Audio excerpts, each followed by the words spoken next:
Hello, everybody, and welcome to the Pat's Pulpit Pregame Preview. I am Rich Hill, and as always, I am here with my good friend Alex Shane, and today we're going to talk about the New England Patriots taking on the Los Angeles Chargers, which still sounds super weird to me to say. It's week 8 of the NFL season. Alec, how you doing? Rich, can I still call them the San Diego Chargers? Like, no one's going to know. No one's going to care. I think, honestly, I'm going to be honest. I've written San Diego Chargers every single time this week. Yeah, I think I'm going to take a stand, and I'm just going to start calling them San Diego Chargers. Nobody in LA cares about them based on their attendance. The people that show up are always away fans. I'm bringing back San Diego to San Diego Chargers. That's it. They're playing at a soccer stadium, and they can't even fill it halfway. I think they've been putting, like, shirts on top of seats to make it look like it's more full than it actually is.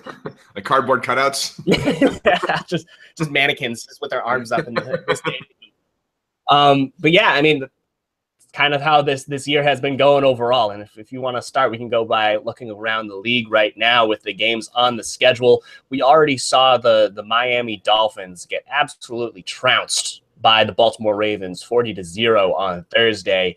That was, I mean, the Dolphins are who we thought they were. They have the worst point differential for any team that is 4-3 in NFL history. They finished last season as a wild card team with a negative point differential. That's kind of who they are. They are not a good team. They've been lucky over the stretch of time to have a winning record. Do you think that this is the end of the Dolphins right now, or are we going to start seeing their decline down the rankings? I have no idea, Rich. Once again, I feel like I'm a broken record this season. I just don't know what's going on. Like, I just have no clue what's going to happen. The Baltimore Ravens offense isn't that good either. Joe Flacco got hurt. Ryan Mallett had to finish the game, and they put up 40 points. So, like, sure, yes, they're going to – but I just feel like this is the point. Maybe week 8, week 9, some teams start to separate from the pack. Some teams start to drop. The teams that are out of it, we already know who they are, like the Browns and the 49ers. But there's this whole mishmash in the middle of the NFL right now, AFC and NFC.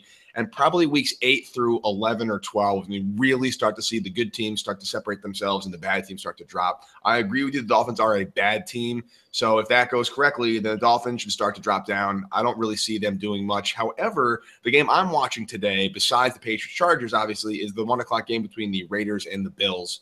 That's an interesting matchup. The Bills are good this year, I think. Maybe the Raiders were good, then they lost a bunch, and then they had a wild finish. So I don't know what's going on there either. But I'm looking at the slate. Not a whole lot of exciting games today from a past perspective, but the Raiders versus Bills should be a good one. Yeah, I've always been a believer in Tyrod Taylor. I think that he's gotten a bad rap out there in Buffalo just because he hasn't been surrounded by a good coaching staff. You know, the second that they got Rex Ryan out of there, all of a sudden their defense is competent again, and Tyrod Taylor is back to being that game manager that he's really thriving in. You know, he's able to take his deep shots down the field. He's able to find the running backs. That's his style of play, and they found a perfect offense for him to really take advantage of that. Even without Sammy Watkins, even without Robert Woods, he's making it happen. And maybe he'll end up being their quarterback of the future. Maybe he's undervalued at this point in time. Other games going on right now, Falcons at Jets. The Falcons have lost 3 straight to AFC East teams. Can they make it the clean sweep? Can they go 0-4 in the AFC East, Alex? Do you think that's going to happen?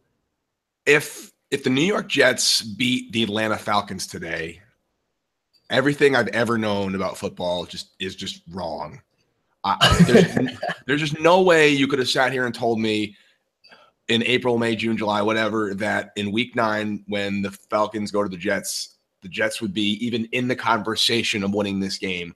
But that's what's happening. I think that I'd like to hope that the Sunday night matchup against the Patriots last week was a wake-up call for this Falcons team. They put up 7 points on the board, and that was a garbage time touchdown. Hopefully they kind of had this as the kick in the pants they needed. They regrouped. They got themselves back together, and they're going to unleash hell on the Jets today.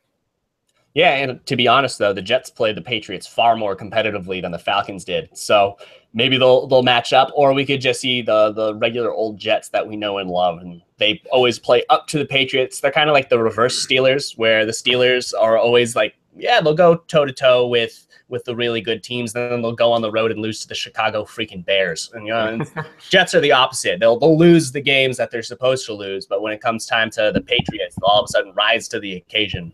But yeah, speaking of the Steelers, that's the night game.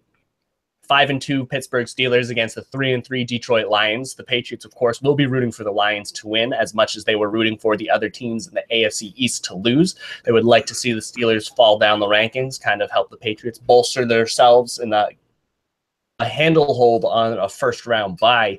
Do you think the Lions have a chance to beat the Steelers? I do, based on exactly what you said, and you're right. The Steelers go on the road, and they're just not that good on the road. The Lions are a dome team. It'll be at Detroit. It's a night game, and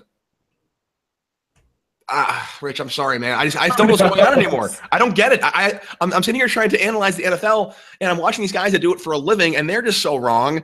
I'm used to being wrong, but usually I'm confident going in. I have no idea, man. I don't know. It's crazy. Yeah, I'm hoping to see Ben Roethlisberger go out there and throw 5 interceptions on the first 5 drives. That'd be fantastic to see. Bring back the conversation of maybe he just doesn't have it anymore. Who knows? We'll see that. Tomorrow night's game between the Chiefs and the Broncos is the last game on the schedule that really affects the Patriots. Chiefs are at home. They are 5-2 against the 3-3 Broncos. Monday Night Football. Chiefs have that game edge on the Patriots due to having the tiebreaker from the season opener. Do you think that the Broncos have any chance in the world of going on the road and beating the Chiefs? Remembering, of course, that the Broncos just lost to the Chargers 21-0 last week. Yeah, I think this is the one game I'm pretty confident in. The Chiefs are at home. They just came off a crazy loss to the Raiders. This is a hobbled Broncos team. Their offense is very inept. Their defense is good, but not good enough to keep them in games, especially with the offense like the Chiefs. Very potent offense. Maybe the second best offense in the NFL besides the Patriots at this point, at least. So I think the Chiefs win big at home tomorrow. Yeah, I'm in agreement with that one. And the Patriots would love to see the Chiefs fall behind on that one. That would be a very big surprise, but I just have a hard time seeing that taking place. But we first have to watch the Patriots get past the Chargers. Kickoff is at 1 o'clock. We already know the inactives for this game. Alec, it is a laundry list of very, very important Patriots players. And right before the list was reported, we had a lot of the beat writers coming out saying, we just saw Stephon Gilmore heading home. And if you look at the inactive report, Patriots defense is going to be very shorthanded. Defensive tackle Malcolm Brown is not going to play. Defensive lineman Geno Grissom isn't going to play, or we're not too surprised by that one. Eric Rowe is not going to play again. Dante Hightower is done for the season. He's still on the roster, but he's not going to be. Are waiting to place him on the injured reserve to align when Shea McClellan comes back to the squad. But also, Stephon Gilmore is not playing for the 3rd straight week. We get the bye week next week, 4 weeks in a row off for Gilmore to get fully healthy. We get another game of Johnson Batamosi, Malcolm Butler, and Jonathan Jones. How do you think these injuries are going to affect the Patriots on defense, and will they be able to continue their strong stretch of play that they've been doing over the past 3 weeks? Yeah, I mean, you look at this inactives list, this is a major starter at every single level of this defense, defensive line, linebacker, and cornerback. The one that actually I think hurts the most from this game perspective is Malcolm Brown. I think that running game is going to be big for both teams today. The Patriots on the ground, the Chargers on the ground. It's kind of cloudy and rainy in Foxborough, a little bit chilly. That's a good recipe for a ground game attack today. And with Malcolm Brown out, that means Alan Branch has to continue to step up. Ricky Adam Butler's got to be in there. Jonathan Batamosi has been having a great season so far, so he's stepped in admirably for Gilmore. But I just wonder about that front line against the offensive line of the Chargers, who actually is without their right tackle today, I believe. Joe Barksdale is out today, but he's the only really major inactive for the San Diego Chargers today. So it's going to be basically how that front line of the Patriots are able to compensate for the lack of Malcolm Brown. It's going to be the factor today for me. Yeah, and the deep run defense is going to be so important. You look at this Chargers team, Melvin Gordon has 622 yards from scrimmage this year. That's over a quarter of their offensive production. Keenan Allen is next on the team with 487. So that just shows that Gordon is the engine of this offense. And that's not saying that their run offense is very, very good, because actually it's very inefficient. The Chargers rank 28th in yards per carry. They rank 30th in the NFL in rushing yards, but they rely on it a lot to get their game going. And so the Patriots' run defense is going to be incredibly important early on to help the Patriots build up that early lead if their offense is able to, start building it up. And then maybe that could remove the necessity of the Patriots' run defense to be such a big focal point, because if the Patriots build up that lead, Chargers are going to have to throw the ball, and that kind of plays into the Patriots' strengths a little bit. Do you think Johnson Batamosi can continue to play at such a high level? I hope so, because I think he's probably the best bet to guard Keenan Allen just from a size and height perspective. You know, Allen's about 6'2", 6'3". Malcolm Butler struggles against taller receivers. He just does. And I imagine he's the guy that matches up with him. Maybe Batamosi with safety help over the top. And other than Keenan Allen, though, I don't know how much the Travis Benjamins and the Jeremy Davises and the Mike Williams of the world are going to hurt the Patriots. So it's really all about making sure that Keenan Allen is limited today in the secondary. Yeah, and that's important. So when you look at the matchups, I actually think that they'll put Malcolm Butler on Tyrell Williams, who's their number 2 wide receiver. He has 298 receiving yards, and that leaves Johnson Batamosi against Keenan Allen with likely to have safety help. I don't know if either of these receivers, whether it's Keenan Allen, who's 6'3", or Tyrell Williams, who's 6'4", I don't know if either of those are good matchups. But when you got Butler out there and Jonathan Jones, both guys who are barely 5'10", I would rather put Jonathan Jones on Travis Benjamin. And you just have to hope that Malcolm Butler can step up and have another really strong game. And I think he can. He did a really good job last week when he was having to cover a whole mix of those Falcons receivers, whether it was Julio Jones or Mohamed Sanu. He was matching up and doing well. He did get beat a few times, but he played admirably. I think that because Tyrell Williams is a less dynamic receiver than Keenan Allen, I would rather see the Patriots designate some safety help to the person that was covering Keenan Allen. And so therefore, a Batamosi safety on one side, Butler on the other. I think that's the best way to allocate their defensive resources. What about tight ends, Rich? We have Antonio Gates, obviously, who's the Hall of Famer, but he's not the number 1 tight end anymore on the team. They have a pretty good tight end core, and tight ends have caused the Patriots problems in the past, be it Travis Kelce or otherwise. So how do the Patriots match up with the tight end strategy of the Chargers today? That's pretty tough. The Patriots defense actually ranks in the bottom 5 of the NFL in defending tight ends this year. And it's not going to be easy. Hunter Henry is a very big receiver out there. Same with Antonio Gates. And the way that you look at how the Patriots coaching staff has been talking about these players, they treat them like they're big wide receivers.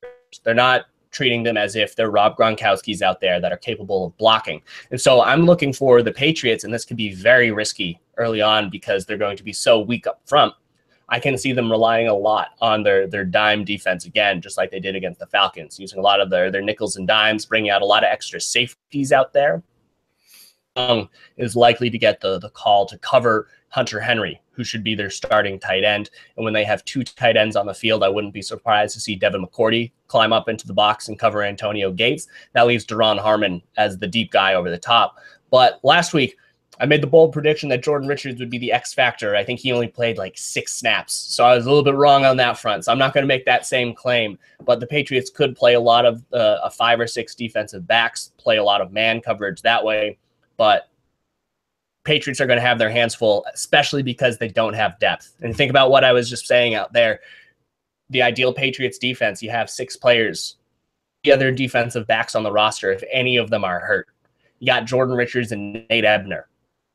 Cornerbacks are the only ones they have active on the team. They can't afford any injuries in the secondary. And, if the Chargers say, let's go 4 wide with wide receivers, I don't know what the Patriots are going to do. Maybe they'll have to ask Patrick Chung to play in the slot.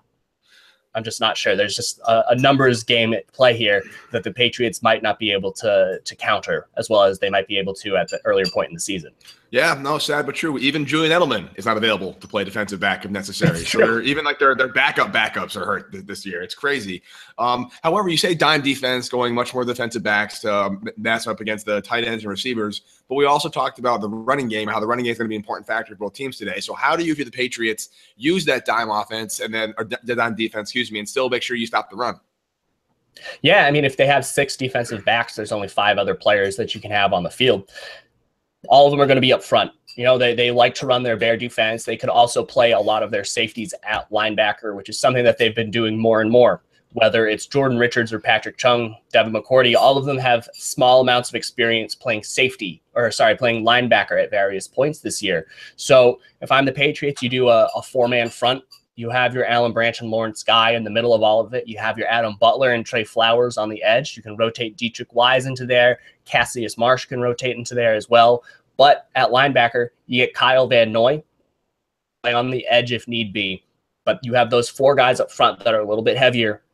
Then you have Kyle Van Noy, and then whether it's Patrick Chung or Jordan Richards out there, you have to have a little bit of a lighter weight value there to defend all of the tight ends. It's just something that they have to really appreciate, especially because in addition to the tight ends and the wide receivers, Melvin Gordon has 228 receiving yards this year. He's not just a runner. He can catch the ball out of the backfield. And I don't know if I would want to put a Landon Roberts or David Harris in coverage of Melvin Gordon. I think that's just asking for trouble. It definitely is. And again, coverage against running backs has continued to plague the Patriots over seasons. That's really been a big problem with their linebackers. Coverage linebackers has always been an issue. And with Hightower gone for the year, I just don't see anybody on that roster as a linebacker I'm comfortable covering pretty much anybody. So they really have to compensate for that. Who's your defensive X factor today, Rich? Yeah, that's a tough question. I'm going to go with Adam Butler, who's the rookie undrafted player. It's asking a lot of him to be that X factor, but you see how the Patriots are thin on the defensive tackle spot. Adam Butler is 280 pounds. They've asked him to lose around 35 pounds since they signed him back in the spring. That allows him to play both inside and outside. But he's going to have to step up in the middle because Alan Branch and Lawrence Guy can't play every single snap against the run. Someone's going to have to rotate in there, and that's Adam Butler. And in addition to playing in the middle, he's going to have his normal role on the edge as kind of that flex player in the bear front. So he's going to have to man against the tackle, against the guard, maybe even some snaps against the center. He's going to have a very good game in order for the Patriots to stifle this Chargers offense, allow the Patriots offense to counter, build up some points, and maybe that'll kind of dictate how the Chargers have to play on offense for the rest of the game. No, I like that. He was actually going to be my defensive X factor as well, but you stole it from me. Great minds think alike. Yeah, no, again, I'll go ahead and I'll agree with that completely. It's going to be up to Alan Branch and Butler today in the middle of the field to clog the running lanes and make sure those gaps are not available. So I'll just go back one level in the defense and put Kyle Van Noy as my defensive X factor. He's now like the most experienced linebacker on the team in terms of Patriots time played and whatnot, which is kind of scary. But Hightower's out. He's got to step up. And he's going to be the guy. I imagine he has the green dot. I don't know who's going to get the green dot on the helmet today, maybe McCourty. But for the linebacker, he's going to be quarterbacking the linebackers today. And he needs to make sure everyone's got their assignments. Because if he doesn't, then it's going to be a long day in the middle of the field. Yeah, and I mean, I think that Kyle Van Noy will get the green dot as well. So that's a really good chance for him to have to step up, be the guy that the Patriots need him to be in that middle of the field. On the other side of the ball, Patriots will be without offensive tackle Cameron Fleming and Cole Croston. That's kind of expected. That's how it's been. Croston's getting a redshirt season. Fleming is the fourth offensive tackle in the depth chart, so he's been a healthy scratch. Neither of those are really surprises, but you see this Chargers defense, and you see their pass rushers with Joey Bosa and Melvin Ingram. How do you think that the Patriots can counter this Chargers offense, and do you think that the Patriots will be able to keep Tom Brady clean in the pocket? Yeah, I think it's really important for the Patriots today to do two things. And one of them is get the running game going early and make sure that Brady has time to utilize quick passes from shotgun. I think if they do both of those things, they'll really be able to capitalize on San Diego's weaknesses, which is a very poor run defense and a strong pass rush where guys can overcommit sometimes. So if they can do both of those things, it should be okay. I'd much rather see them commit to the running game, even though it's not working early, then try to run it 4 or 5 times for losses or minimal yardage, then just say screw it and start throwing the ball 30 times. I don't think this is the kind of game, both due to weather and due to matchup, you want Tom Brady throwing it a whole lot, because the more they're running it, the less the pass rushers get to tee off and the more time they have back there to really make the play action work and allow those deeper routes to develop. Because with a pass rush like that, you need the play action to give Brady enough time. So I'm really hoping they commit to the run today and they give him the shotgun for the quick outs of the Deion Lewis's and the James White. Those guys should have big games today as receiving backs, but it's all going to go down to that running game for me today. Yeah, and we talked a little bit earlier on the other side of the ball with how the Chargers rely a lot on their run game, but it's not particularly efficient. You know, they rank 28th in yards per carry. They're actually even worse on the defensive side of the ball. They rank 31st in yards allowed per carry. They're allowing 4.9 yards per carry. They rank 32nd in the NFL in rushing yards allowed with 984. They are not a good run defense, so the Patriots should have opportunities to run the ball up the middle, especially to keep it away from Ingram and away from Bosa, because as you said, if the Patriots can establish the run, it'll prevent the opposing defensive ends from teeing off on Brady and generating a pass rush when they know that the ball is going to come out of Brady's hand. And that'll force them to slow down a little bit, and that'll pay dividends in the second half when Brady will have more time in the pocket. Thinking that the Patriots are going to run the ball, Alec, which Patriots running back do you think will have the most yards today, or who do you think they should lean upon? Yeah, it's funny. My offensive X factor is going to be Rex Burkhead today. I think Burkhead Interesting. played really, really well against the Falcons. I think he represents, even though Dion Lewis is a better runner and a better pass catcher than Rex Burkhead and more of a weapon and a threat, I think Rex Burkhead is more of like the middle of the Venn diagram between like the between the tackles, pound him out guy, and the receiving back. I think he's a little bigger than Dion Lewis. He's a little more versatile in the middle, and he can catch the ball. So I think of the running backs that offer the biggest mismatch, you pound it with Gillislee, that's fine. But Burkhead's the kind of guy where if he's back there behind, Brady can motion him out much more easily. It's more of a they could run it, they could not run it. So Burkhead's a guy I'd like to see them lean on more today. That's an interesting one. I like that a lot.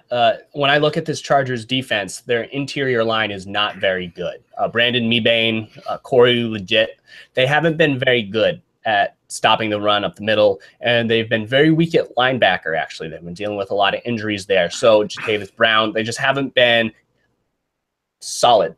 Hayes Pullard, they're kind of the lowest graded linebackers in the NFL. So if the Patriots can get to that second level, there should be a lot of yards for them to be able to generate.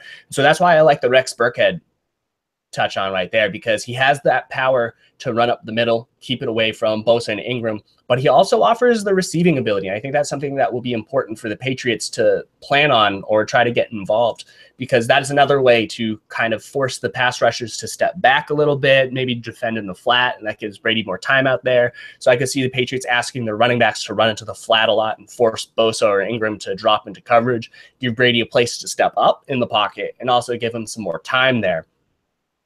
Additionally, the Whites, the Lewises, and the Burkheads should be doing a lot of those angle routes into the middle where they get to be covered by those linebackers, Pullard and Brown, because they're not very good at it. And so I like the idea of Rex Burkhead having a big game, but I'm going to ride with Dion Lewis still.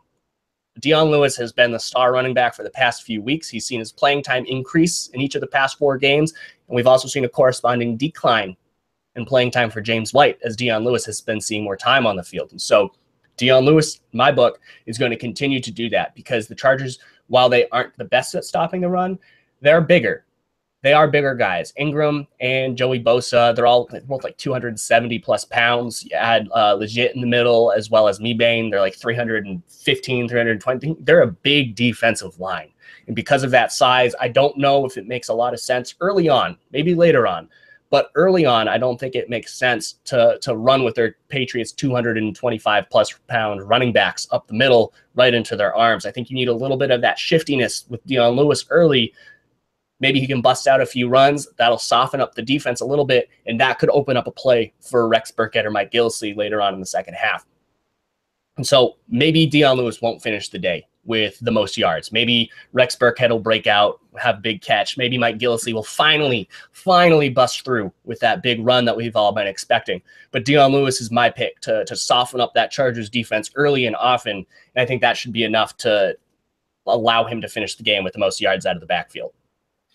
How about the secondary of the Chargers against the Patriots receiving core? We've got Danny Amendola, who's active today, but kind of dealing with a knee injury due to him punt returning still for some reason. They should take the hint and not let him punt return anymore, but I'm not the coach.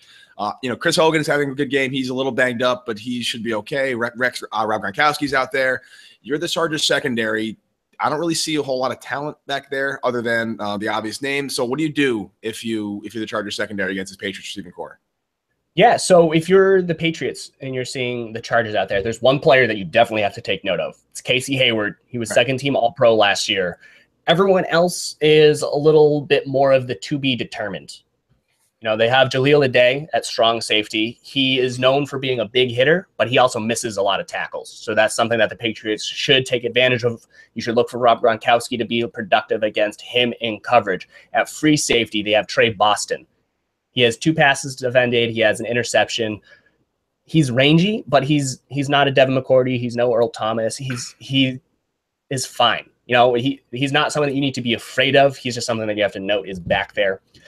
The second best player in the Chargers secondary actually is Trevor Williams, who's the cornerback that's playing opposite of Casey Hayward. And he's been surprisingly great this year. He has 5 passes defended. He has an interception. He's doing a really good job locking down the field opposite of Hayward. And so if I'm the Patriots and I say Chris Hogan is going to be out there most likely against Casey Hayward, Brandon Cooks gets Trevor Williams or vice versa, whatever it is. If I'm Bill Belichick, if I'm Tom Brady and Josh McDaniels, I'm saying Do I want to risk throwing to the strengths of their secondary? No. So I'm going to look towards Danny Amendola in the slot, who might be covered by rookie Desmond King. I actually really like King, and I think he's going to have a really bright future in the NFL. I think he will be the next Logan Ryan, but he's still a rookie. And remember that Logan Ryan did not become Logan Ryan until his 3rd season in the league. So there should be opportunities for Danny Amendola out of the slot. And additionally, I think that Rob Gronkowski should be able to pick upon the weak coverage linebackers and the weak coverage safeties of the Chargers. So this should be a big game for Rob Gronkowski, and I'm going to do it again. I'm going to go back to the well. Dwayne Allen, he's going to have his first catch of the year this week. It's going to happen. You are basically the equivalent of the ESPN people that say Brady's window's closing. You just say it every single year until they're right, and I love it. Just keep riding that wave. Allen's window's opening right now. It's going to happen. Well, I will say that I think Allen actually will have a big day, maybe not as a receiver, but as a blocking tight end for a strong running game. He could be a potential X factor there. You want to move him around the line a bit, create the mismatches so he blocks for the running backs. But I'm going to go ahead and just let history be my guide. And until Allen actually catches a ball, I'm going to go ahead and say no catches for Allen today. It's a bold strategy. So who is going to be your X factor on the Patriots offense? Yeah, again, I'm going with Rex Burkhead today. I think he's the guy. I think he's the one that's going to be, again, maybe he might not have the most carries, but I think he'll be the most effective runner and the one that can be the most versatile with due to his combination of running ability up the middle and his receiving back. Yeah, that's a good choice. That is a good choice. I do think that Gronkowski, that's an easy one. I'm going to go with the offensive tackles. Nate Solder has to have a good game. I know Marcus Cannon's been dealing with a minor ankle injury too, but I'm going to lean towards Nate Solder because Cannon's been playing better. Nate Solder is going to have to have a good day against these Chargers pass rushers, or else it could be a long one for Tom Brady in the backfield. Yeah, it could. Again, we're seeing less and less sacks, which is nice. The good thing is for wet weather, slippery conditions, Brady actually excels in that for some ridiculous reasons. He's really good when it's a little wetter. It's harder for the pass rushers to gain traction. So if the field's a little slippery, that could actually bode well for Patriots and Brady. Yeah, absolutely. So let's go on to the game predictions right now. Alec, who was more accurate last week and why was it you? All right, let's see here. I'm going to go to my little notebook here. And Rich Hill had here, if you watched last week, Rich Hill had the Falcons winning 34-31. And that was incorrect. You were close. What I said was every instinct I have tells me a Falcons blowout. So I'm calling the Patriots 28-13. And I was right, almost down to the score. So what I'm going to do is I'm going to call first. Now, my instinct, I'm going to tell you what my instinct says, and then do more or less the opposite of that. And that's my strategy going forward. That's good. I feel like it's the Chargers. They're coming to the East Coast. They're not as good as everyone says they are. They're kind of riding a wave they don't really deserve right now, in my opinion. So all my gut tells me a convincing Patriots win today. The Patriots win by a comfortable margin. It's not really a barn burner. It's not really a nail biter. So I guess the opposite of that would be the Chargers winning in a big one. But I can't pick the Chargers to win this game. I just don't really see it happening. So I'm going to go with a much closer game than we all want to see. I'm going to say something like Patriots. We'll have it like 27, Chargers 24. With Phillip Rivers has the chance to tie it late and maybe like a missed field goal causes the Patriots to win the game. So I'm going 27-24 Patriots. That's a good one. I mean, going to the Vegas odds makers, I feel like of all the analysts, they're the ones that are generally the most accurate, and they don't get it. Apparently, it's like 2/3 of the money have been placed on the Chargers to cover, and the Patriots are 7-point favorites, and so everyone is currently thinking that Chargers are going to lose by a small amount. And for that reason, I think Vegas is going to win. Patriots, they're going to win by more than 7. So Patriots are going to come out there. Maybe it'll be a slow start, but eventually I think the ride's going to end for the Chargers. They are still that team that started at 0-4. They beat the Giants team, which is not good. They beat the Raiders team, which is not good. And they beat a Broncos team that, it was a good game for the Chargers, but Broncos didn't have an offense. So Patriots are going to come out here. I think that they win. Maybe it'll be a late field goal that pushes them over the top, but Patriots are going to win it 31-21. 31-21 Patriots. All right, I would rather have that because I really do not. I've had my fill of games where the quarterback has the ball in his hands with the chance to beat the Patriots late. I don't want to see those anymore. I don't want any more Tom Brady miracle drives. I want convincing wins from here on out. It is late October. We're rounding into November. It is time to play your best football. And after this week, they have a bye, obviously, and then they have a lot of road games and a pretty brutal stretch coming up. So a convincing home win today would really set the stage the second half of the season. Yeah, it would also be a lot more enjoyable for us. And so, Alec, Patriots are on the road for 5 out of 6, as you said, after their bye week, but we get some time off next week. Do you have any final thoughts as we head into this Chargers game, or get that week off next week? That should do it. Heading to Patty's at Park Slope. It's free chili today, so if you're in the Brooklyn area, you want some free chili, come on down. Well, enjoy your chili, Alec. Have a good one. See you, bud.